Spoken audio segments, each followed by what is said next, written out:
guys! Another day, another Monday na naman. Kahapon wala tayong video kasi linggo, pahinga day. Pero hindi pahinga, nagdilig. Pero walang video. Ang gagawin ko ngayon ay, ngayong umaga ay magpupunla ako ng kamatis. Bumili ako ng punlaan para medyo maganda-ganda ang aking punlaan. Ito, yan. Dalawang tray. Ang isang tray dito ay ilang bang piraso? 128 yata. O 128 plus 128. Ilan? Yan, madami-dami na rin to.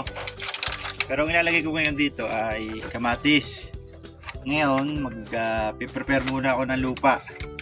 So, ang isang ano natin ang ilalagay sa lupa. Pusot ng pinagtistisan ng nyog.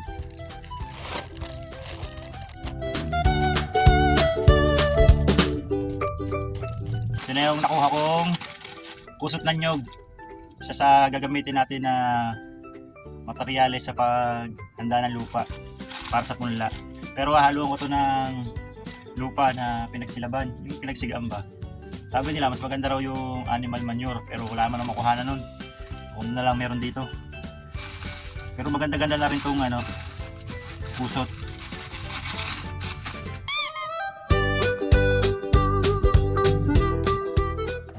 Ito ang halo ko. Ito, yung lupa naman na kinuha ko, pinagsigaan, pinagsilaban ng mga damo dito.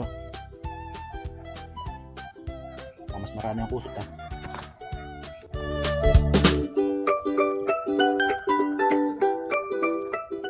Tapos lalagyan na natin ng lupa itong tray.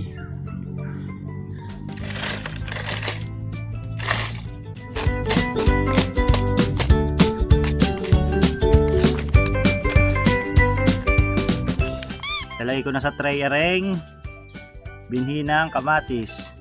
Ito binili ko lang sa Shopee. Hindi ko alam kung maganda ang germination nito. Sana tumubo. Lalagay ko lang ito isa-isa. Medyo matagal to. Isa-isa Ito na mga buto. Nilagay ko na.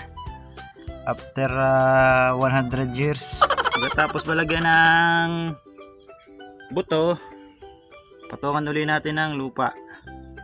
Lupa na ginawa ko kanina. Yan. Para may tabon. Sumako ang buto.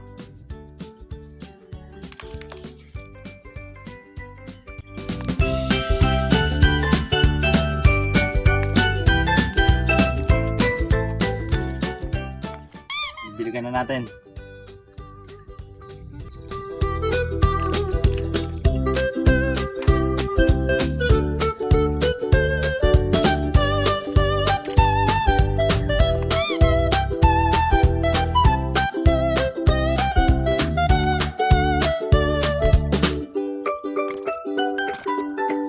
Hanggang dito na lang muna ating video. Natapos na rin ako magdilig ng aking mga halamang tinanim. Until next time, bye!